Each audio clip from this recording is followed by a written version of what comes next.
Radio Top 10 Countdown. Top 10 Countdown. It is useless to resist us. Counting down the 10 biggest hits of the week. Oh, yeah. Only here on Metro's number 1, 90.7 Love Radio.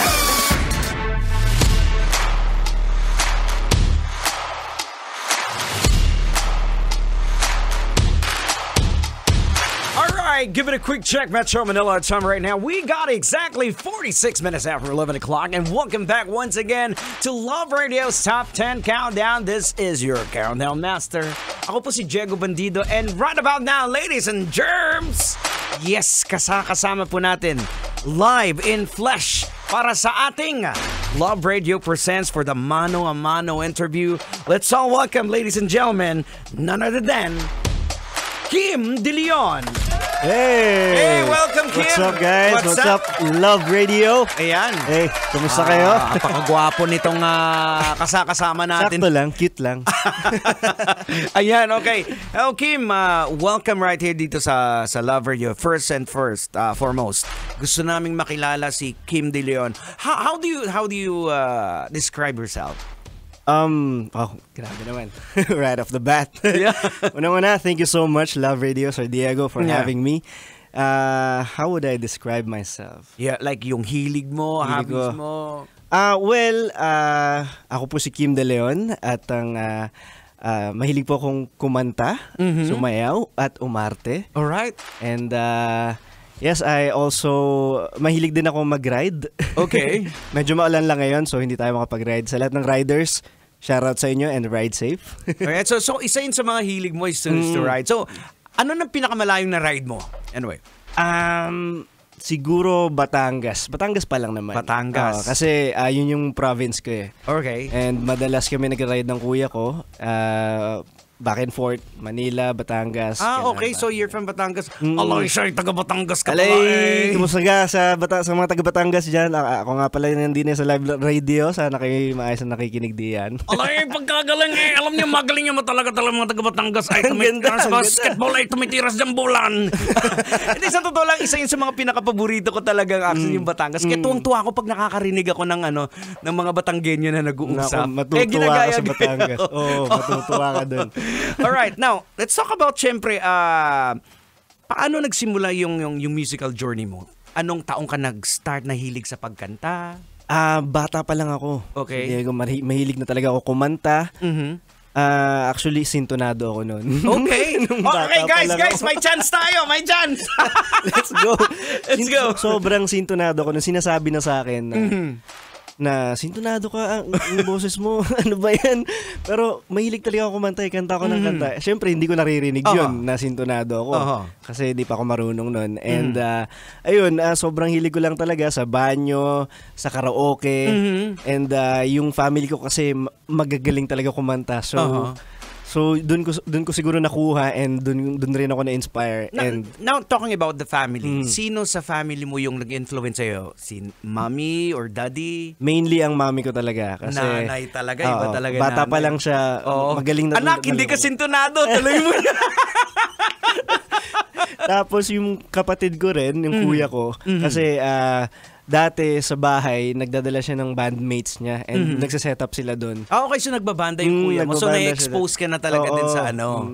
Pero lagi, yun lang, may nagsasabi sa'yo, sintonado ka. Pero, sila mismo, actually. Talaga? Kasi kasama nila ako sa bahay. Real talk yung family, ha? Especially yung bunso namin. Sabi, ano yung kuya? Pero ako, I hear this from sa mga voice coach. Parang narinig ko na, sabi nga nila, yung singing daw, it's not a talent, it's a skill na pwede mo siyang matutunan. Actually, nung nakahanap ako ng kamatch ko na voice coach, hi Sir Ruel, and tinuro niya sa akin, ang sabi niya sa akin, tanda ko, yung pagkanta, hindi naman totally tinuturo yan. Parang pinapalabas lang yan. Parang tinulungan niya lang daw ko ilabas sa akin yung singing voice ko. So, kasi parang if you're doing it again and again, yung vocal cords mo natututo na siya. Kumbaga kung dati wala ka sa tono, ngayon nasa tono ka na. Parang ganon. Tsaka practice lang talaga. So parang muscle memory din ang nangyayari. Exactly. Alright, wow, amazing. So again, sa lahat po ng mga kagaya ko na Charmilat, may chance na tayo, okay? May chance na tayo na pwede pa palang ano. Now, okay, now let's talk about ano ba yung mga influence ng music mo? Saan ka unang na-inlove? Anong genre? Genre talaga is parang medyo ballad na parang mga genre ni Ed Sheeran. Okay. Ganyan. Mga medyo hindi man medyo slow pero parang pa-pop na rin. Okay. Ganyan. And so ang lagi ko talagang pinapakinggan actually is Ed Sheeran, and sa kanya talaga ako na-inspire na genre. Alright. Na feeling ko kung magkakasong ako, gusto ko ganong genre. So you mentioned Ed Sheeran, an international artist. Sa local, Yes. meron ka bang tinitingnan mo na lahat naman tayo galing pagkabata, may mga ginagaya-gaya tayo, Oo di ba? naman, Oo. oo naman. So sino sa mga OGs yung tinitingala mo? Well, kasi For local, for local, medyo sa ano na ako sa bagong side na ako. Nakikinig recently kay James Reid, actually. James Reid. James Reid. And pero nung mga kantahin ko dati, kapag nag-guest ako palagi, Sam Concepcion. Sam Concepcion. Wow. Oh, interesting. Okay, so ngayon let's talk about your song titled Window. Pwede mo ba kaming kwentuhan tungkol saan to? Who wrote the song? Yes, also this my new single is called Window, and it is produced by Jemmy Playlist and written by Natasha Correos. Actually, collaboration yun ng artist and Jemmy Playlist. Parang they give us a song, and then actually, tinanong muna nila kami kung anong gustong genre, kung paano gusto maging atake sa song. And then, ayun, after mabigay sa akin, konting collaboration, syempre, revision sa lyrics, sa tono, and kung may mga idadagdag ako, i-acknowledge nila yun. Well, it's pretty quite good kasi kinakailangan as an artist, 'di ba? Kahit hindi ikaw nang sulat, at least you have your footprints there, your thumbprints na parang somewhat na parang you own it, na parang sa'yo kasi dapat part of you is in that song. Yun yung goal which is a nila. good exercise. Yes, Okay, well, exactly. congratulations for that. Thank you. Okay, so now let's talk about the song. Ano bang ibig sabihin? Anong mensaheng pinapaabot nito? So basically, if may crush ka, Okay. para sa kanya yan. Alright, okay. So, sa lahat ng may mga crush na nakikinig kayo sa taxi, mapag-grab, ayan, makinig kayo, Okay, so, paano? Kasi ang story nung Window, parang there's this girl that I've met or nakita lang, parang crush at first sight. Maraming ganyan alam ko maraming ganyan. And parang in that moment, parang gustong-gusto niyang makilala yung girl. Okay. And gustong-gusto niyang to get to know her better and to pursue her. Okay. And actually, itong Window, ako yung nag-isip ng title nito. Alright. They have another title primarily. But sabi ko, gusto ko Window. Bakit? Kasi parang narinig, gusto ko this time, medyo kakaiba yung title. In a sense na parang isang beses lang mababanggit yung Okay, title sa the entire song. Yes. Okay. Gusto ko may ganung effect. Uh-huh. And then, narinig ko yung Window sa first part ng song. And then, nung pinakinggan ko siya paulit-ulit, parang... Yun yung nag-retain sa'yo? Oo, yeah. Okay. And yun na rin, parang sumakta rin yung meaning ng song. Kasi parang, this song is your window to that girl. Your opportunity. And yung parang ganun. I have my window, I'll take it. Parang yung talking about opportunity. This is your window. Go, push na. Yes, tama. Ayan na, may opening na. Bumukas na yung bintana. Yeah, Let's tama, go. tama. So, ano yung mga hindi mo makakalimutan while doing the song? Ano yung medyo tumatak talaga sa'yo? Ang hindi ko makakalimutan talaga is yung magdagdag ng ad-libs and second voice. Okay. Kasi lahat ng vocals dito, ako yung gumawa. And then, sobrang na-enjoy ko yun. Kasi ako, gusto ko yung nagsa-second voice ako sa ibang singers. Okay. Kasi gusto kong pinapractice ko yun recently and gusto ko yung nag-a-adlibs. Ganun. Alright, so excited kami na marinig yan mamaya. Pero again, sa mga kabisyo po natin, mapapakinggan po natin yan yung entire song, the full song. Pero ngayon, pwede ba namin, I would like to grab this opportunity para marinig po namin ng live in flesh. Pasampo lang ng Window. Yeah. Okay. So, ladies and gentlemen, here we go. Live in flesh. We got Kim De Leon with the song Window. All right. Are we doing it a cappella? Yeah. Okay. Go. Okay, game. It was that time when I saw this girl through my window, yeah.